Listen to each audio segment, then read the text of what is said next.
So one thing I love about older comics especially is going back and finding out like where did this originate from? Where did this character come from, this idea? And sometimes it's like big pop culture moments. Sometimes it's like I said, introducing a character or a moment. And today there's one I want to talk about, especially from my childhood. Like, I mean, it's it was always there. I know it'll be there after I'm gone. So, but it's kind of cool to see like, well, this is where it started. So today I think we need to talk a little bit about, the classics. Woohoo! I'm such a nerd.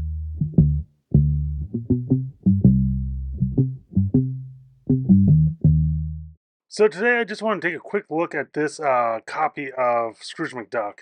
I own some of the Carl Barks collection. I don't know any of the Della Rosa, but a couple things. Like one, Fantagraphics just nails it with their books. I mean, I love how this is a hardcover collection. It's like what was it, 35 bucks? And I'm gonna praise this a little bit more than I probably would have, and I won't go into why. But I've noticed like a lot of publishers, like it feels like it's kind of like the hardcovers are always the like ridiculously expensive, hard to get sometimes, and it's nice that Fantagraphics is just like this is the standard, which I appreciate greatly. So let's dive in now. The reason I got this book was for Magica. She was always one of my favorite villains.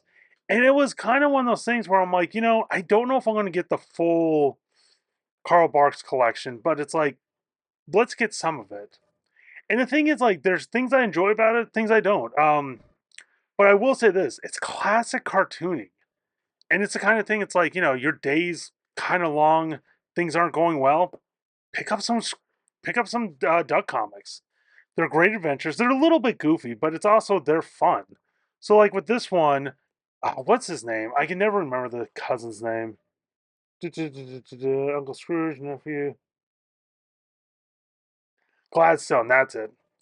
Gladstone like looks always is Gladstone. So he found this golden ship.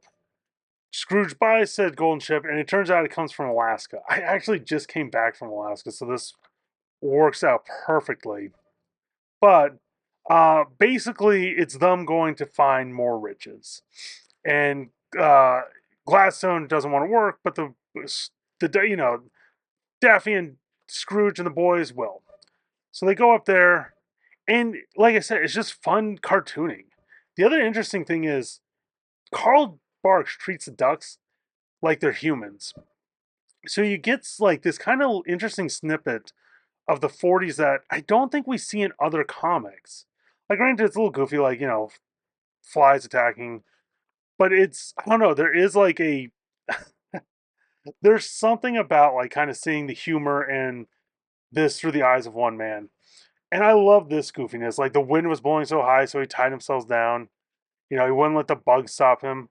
The, like, even the wolves. Like, it's just, these are really fun cartoons.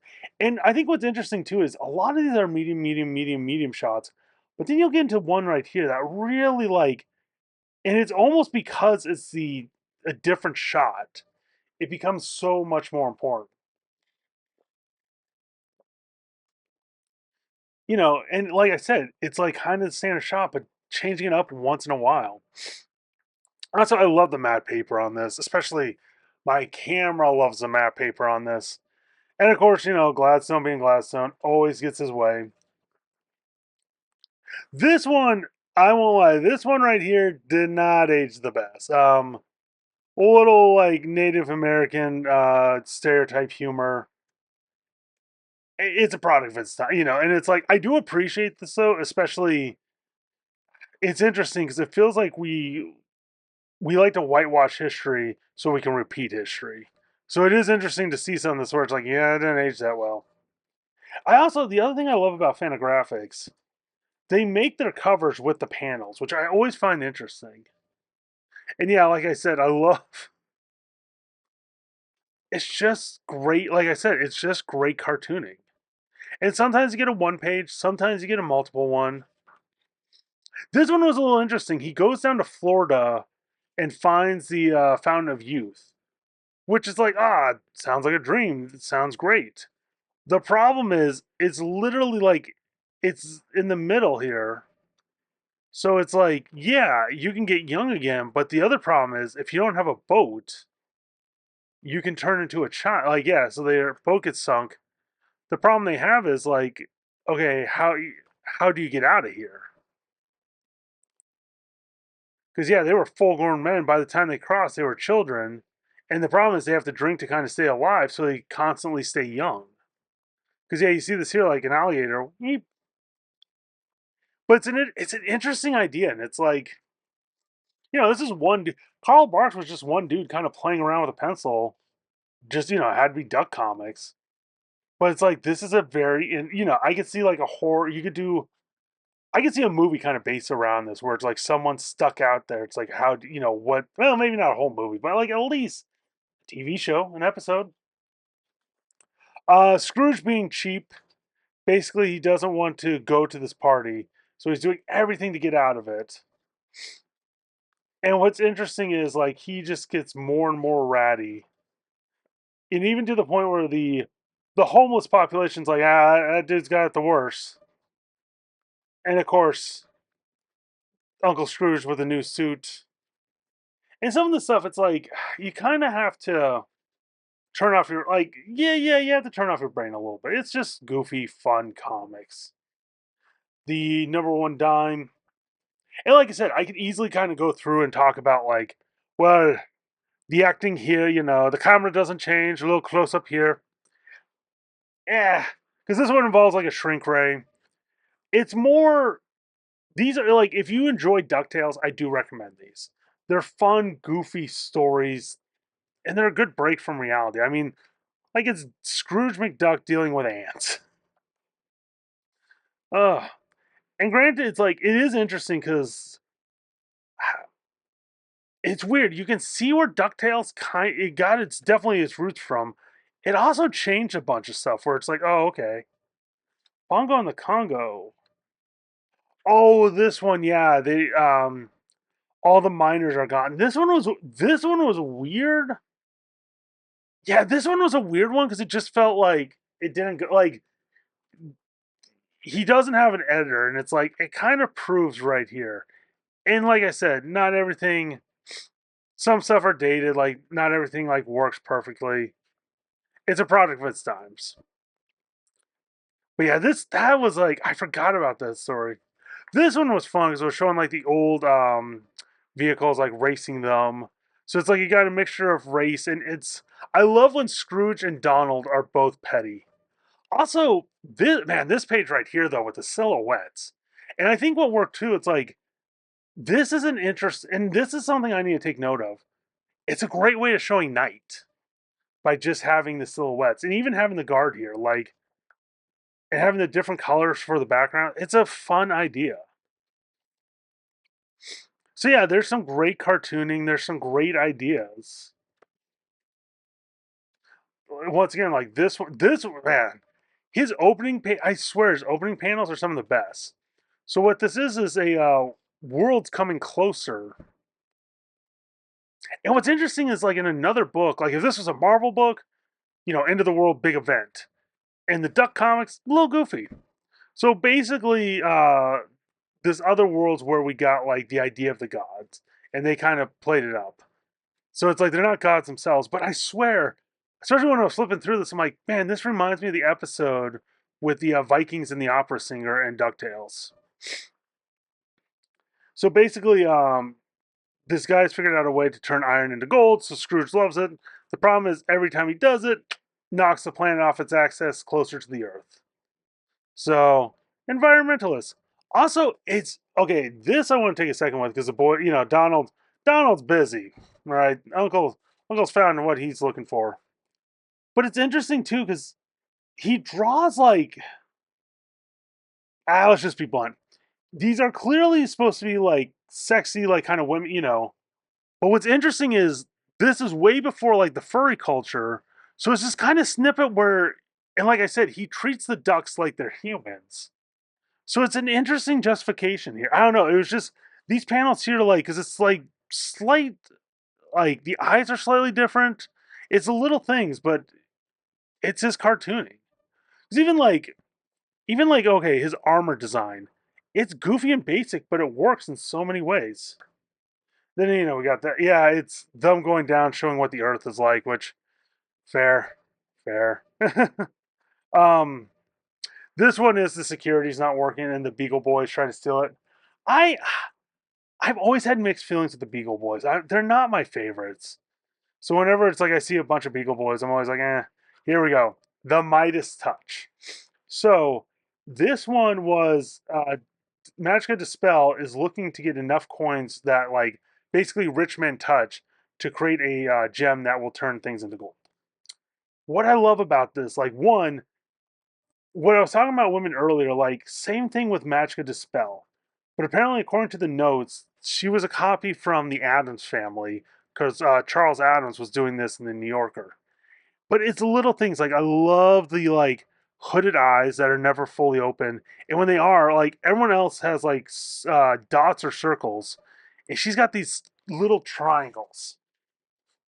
So uh, I forget like oh she'll pay $1 for a dime. So of course Scrooge is like, yep, I'll do it.